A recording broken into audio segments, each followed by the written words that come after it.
book lovers, it is G-Swiss here, and I'm here today to do the Contradictions Book Tag.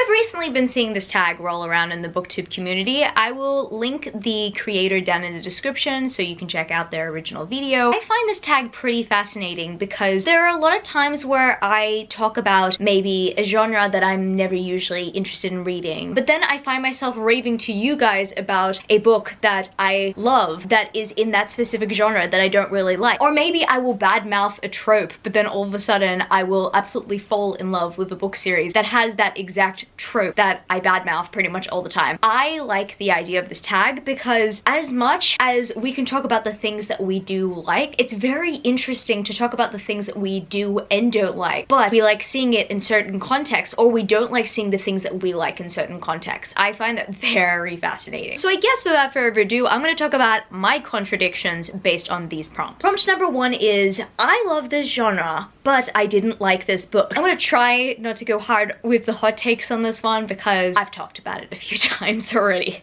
Maybe more than a few. I essentially love fantasy under the subgenre of romance, but I don't like the Remnant Chronicles for really good reasons, and I know a lot of you guys will not agree with my reasonings, but every single time I think about the beauty of darkness, I swear to God, I just want to boil up like a kettle because that is how aggravated it gets me. I've talked about this a few times on my channel. I have a reading vlog dedicated to it, and honestly, I was loving the series 2 books in. The 3rd book just did not turn out well for me, not just because that I felt like 600 of the 700 pages were a waste of time, but also due to the toxicity of a specific character who just so happens to be the love interest. So if I'm gonna want to read a fantasy romance and the love interest is a very toxic person, then of course I will have my questions. I think the thing that I have to say here, without going in too deep again, because I've really shared my hot takes in the past, but I just hate how we romanticize this specific character when they have absolutely toxic traits toward the main protagonist. It defeats the purpose of this being a good fantasy romance, especially when the love interest that we are putting on a pedestal is essentially a toxic character and also a very demeaning one as well. I honestly don't know why I still have these on my shelves. Actually, I don't. It's actually my unhaul pile. I had to take it out for this video. Prompt number 2 is, I rarely read this genre, but I love this book. And oh boy, isn't it ironic that my favorite manga series of all time falls under the horror genre. It's very interesting. I mean, this is technically really dark fantasy. However, it also technically classifies as horror because it's technically a lot of not just physical horror, but psychological horror. Honestly, it's very haunting. It's very frightening in a sense that it feels very real. I think the hardest part of reading this series is how hard it actually hits home. I feel like this series is catered to everyone who struggles. That's the beauty of it. The series is sad for a myriad of reasons, but what I love about it is that there's hope within the struggle. I can never usually handle like anything to do with horror. There are really like triggering and scary scenes in here, but for some reason it has kept me reading. It even kept me reading through my anhedonic period. It was difficult to get me to read anything, but I just could not stop reading the series. I felt like I resonated with it a lot because I was reading it at such a dark time. So it never really occurred to me, or I never even really thought about it as I was reading it, that it was a horror fantasy. Like, I thought about it as a dark fantasy, but I also thought about it as if I was doing a dark journey with our protagonist through the darkness that I was going through. I really appreciate the series, and I honestly don't really care about what genre it really fits into. All I really do care about is the fact that it taught me so much. Prompt number 3 is, I love this trope, but I didn't like this book. And the book/finale that I gotta mention for this one is The Crown's Fate by Evelyn Skye, and the trope that I'm gonna be talking about is the morally pure protagonist becoming morally gray. It takes a very fascinating turn, but I really think that Evelyn had potential to make it better. And honestly, like, I do love my morally gray characters, I really do. However, I really think that the character she turned morally gray was done dirty. I don't remember much about this book. It has been 5 years since I read it, and I still feel somewhat bitter about about it because I absolutely loved the first book. The first book was absolutely incredible, and the second book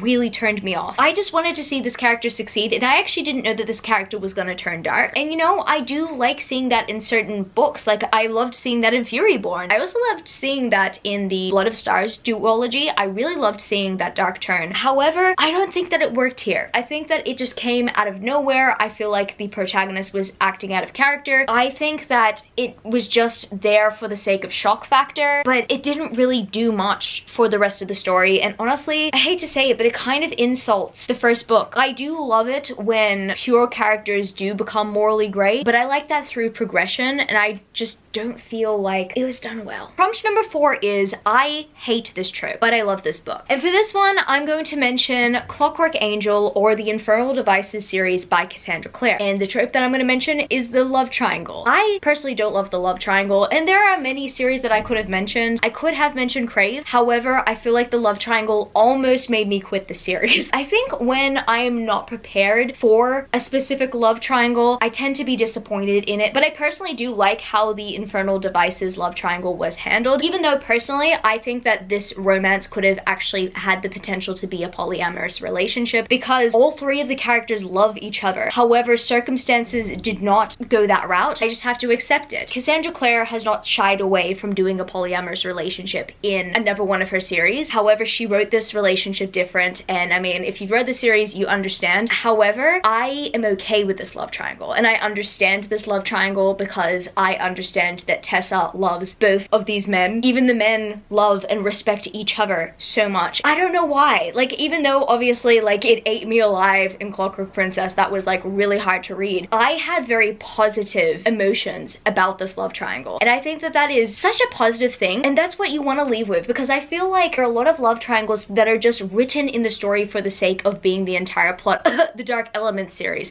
essentially. I don't like that, and even the Hunger Games didn't even need a love triangle. Like, there are so many series that just don't need a love triangle, whereas with this series it makes sense. I was going to mention These Hollow Vows, but then at the very same time I feel like that love triangle was put in there for the sake of manipulating the protagonist's feelings, and look, I get that, that makes sense. However, the reason why I didn't include that one is because this love triangle, out of all the love triangles that I've mentioned, has given me the most positive feelings out of all of them. Prompt number 5 is, I love this author, but I don't like this book. I have to answer this prompt with This Savage Song, or The Monsters of Verity duology by Victoria Schwab. I pretty much have loved everything else that I've read from Victoria Schwab. I do love their adult series, and I also love The Invisible Life of Addie LaRue. That book is one of my favorite books of all time. They have potential to write some really good stories and some of my favorite series. With the Monsters of Verity duology, I just felt like it was a little bit lackluster, and not only that, I just didn't really like the pitch. I mean, the pitch was essentially like Romeo and Juliet without romance, but see, the point of Romeo and Juliet is to have some sort of romantic conflict. The angst is essentially what draws people into the Romeo and Juliet story. I get that the 2 main characters were essentially bonded and were meant to have like a doomed fate, you know? However, a lot of people do read Romeo and Juliet for the romance, so yeah, there's that. That's not what upsets me the most. I found that pitch to be a little bit pointless personally, only because Romeo and Juliet, that concept is mostly used to draw people in to romance books, or books with romantic subplots. Not only that, I just felt like it could have been so much more, but at the very same time, with the length that it was, it just actually really could have been a standalone. I found it to be quite, I don't want to say pointless, but when I finished the book series, I thought to myself, yeah, what is the actual point? I understand that there are messages to it, and it's got a very fascinating concept, and I think that's what I was mostly excited for. The fascinating concept and the idea of Victoria Schwab writing a young adult series. And you know, when I was reading it, I was of the young adult target demographic. Technically now I've reached the stage in my life where I am an adult fiction target demographic. Well, technically new adult. Even then, when I was in a target market demographic for the series, I just found myself not interested in Victoria Schwab's young adult series, but I was more fascinated in their adult series like A Darker Shade of Magic and The Villains Saga. This young adult series had potential to go just as deep. It had potential to even be expanded upon and be longer. I get that writing something that's kind of almost based on Romeo and Juliet is quite limiting considering their circumstances and considering what actually happens to them. I think that that Romeo and Juliet element should have been taken out and we could have just extended the series. Prompt number 6 is I previously disliked a book from this author, but I ended up liking this book. That, my friends, is the notorious Marie Lu. There are many books from Marie Lu that I've not liked. I didn't like the entire Legend trilogy, and I did not like the entirety of Warcross. I think I was a little bit blinded by the hype at the time, but I couldn't really express my true feelings about how I felt about like Marie Lu's books back in the day. And now I'm kind of more speaking up and saying, well, I actually just didn't really like those books. Whereas Sky Hunter, I really appreciated from them. And I think that they really progressed in the way that they write a romance, because oh my goodness, I love the enemies to friends to lovers dynamic in here, but also the platonic relationship of the two characters before it became romantic. I reckon that she nailed. She did such a good job with that, whereas I feel like Legend and Warcross really rushed the romantic elements. I also felt like the plot progression in the Sky Hunter duology was done a lot better. Like, I really appreciated the pacing. With Marie Lu's books previously, I felt that they were somewhat rushed. Like, I couldn't really care because they were very rushed, or they were focusing on the wrong things, in my personal opinion. Whereas I feel like in this series, in the Sky Hunter duology, the right things were focused on. It ended up being one of my favorite series of the last few years. Prompt number 7 is I love this cover, but I don't like this book. I have 2 for this. So I have previously mentioned Warcross by Marie Lu. I loved this cover. I was raving about it when it first came out. I was actually reading The Young Elites when I saw this book cover, and I got even more excited to read more from Marie Lu, but unfortunately Warcross really disappointed me. I mean, like, it had more potential, you know. I even talk about that in a video that I recently did. But yeah, you know, I was very much disappointed in this book, unfortunately, and it mostly had to do with the romantic dynamic. Quite unfortunate. But there's another book that I do want to mention, and that is A Psalm of Storms and Silence. I wasn't just excited about this book because of the cover. I was also very excited about it because it was a sequel to A Song of Wraiths and Ruin, which was one of my favorite books of the previous year. And this book just really fell flat. It really disappointed. This book series had potential to be its multi-book series. I don't want to compare it to Children of Blood and Bone, but like, if Children of Blood and Bone is going to be a 9-book series, then why couldn't this series be, you know? I would have actually appreciated if we had more time in the series, but the fact that it got cut short to a duology, I just didn't really see the point in it. If we're gonna learn so much about this world in the first book, or like not really learn enough, but like have all this build up only to really be dropped in the second book, there was no point in it. But I do love this cover. I think that the cover is absolutely beautiful. I do like seeing Malik and Karina on the cover. I'm planning to unhaul the series already. Within a week of receiving the second book in the series, I decided I was gonna unhaul it because I just don't want to see it. And the final prompt of this tag is I don't like this cover, but I love this book. I've talked about this one a few times on my channel. I'm gonna be talking about Kingdom of the Wicked, not this cover right here. Let's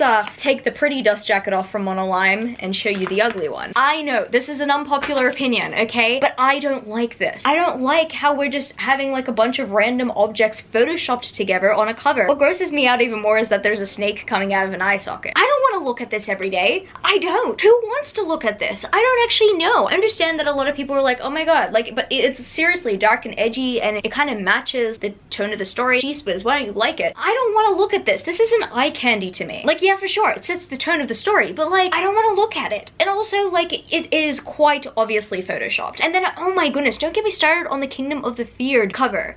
Like, who thought it was a good idea to put diamonds in eye sockets? Who thought that it actually was? I understand that a lot of people do like these covers, but I kind of find this pretty insulting to a bunch of cover artists. I'm not going to lie, it looks like it was put together last minute and then just photoshopped for Jimmy Patterson. I hate it. Like, I don't mind the font. I like this detailing here. I do like the gold flowers. I don't know if it's just the fact that we have the serpent coming out of an eye socket, or just the fact that it's just a bunch of random real life objects photoshopped together. It's just not pleasant to look at, and that is why I shopped everywhere to find something that would cover up this cover. I'm really happy the Bookish Box had the decency to contact Monolime and to actually redesign their own covers. Like, I really love that we've got the main characters Emilia and Raph, because there's actually a lot more potential in displaying them on the cover. Honestly, I don't think that I would have actually picked this series up if I didn't know that there was going to be an alternative, because I just really don't like not only how ugly the original cover looks, but how cheaply made the design looks. You can obviously tell that they did not put much budget into it, and that is my personal personal opinion. I understand that a lot of people do like the aesthetic of the original cover, and you know what? If you do, good for you. I'm so happy you do. I'm happy that you're satisfied with that design. I am just not. Look, if James Patterson has a lot of money, then he should do better, you know? And technically there is like one final prompt to tag people and whatnot, but I can't think of who hasn't done this tag at the very moment that I'm speaking. So I am going to tag people later. If your name is down in the description, or if I tagged you on Twitter or whatnot, and you are tagged to do the Contradictions book tag, you could just do it based on just wanting to do it. I mean, that's what I did essentially. So I guess that's gonna be it for this video today, book lovers. If you happen to stay till the end of the video, leave me the snake/serpent emoji. I mean, based on the last thing we talked about, that's how I know you've been staying till the end. If you happen to enjoy this video, don't forget to give it a thumbs up and subscribe to my channel if you haven't yet already. Join the amazing community of book lovers. And also I have social medias. I'm at gswizzlebooks on Twitter and Instagram, and I'm also at Goodreads. That's www.goodreads.com/gswizzle. And finally, I'm at TikTok. I'm at gswizzle on TikTok if you want to follow me there for some bookish content. I love you, book lovers, and I will see you later. Peace. Started out with half and I flipped it into double. Started out with half and I flipped it into double.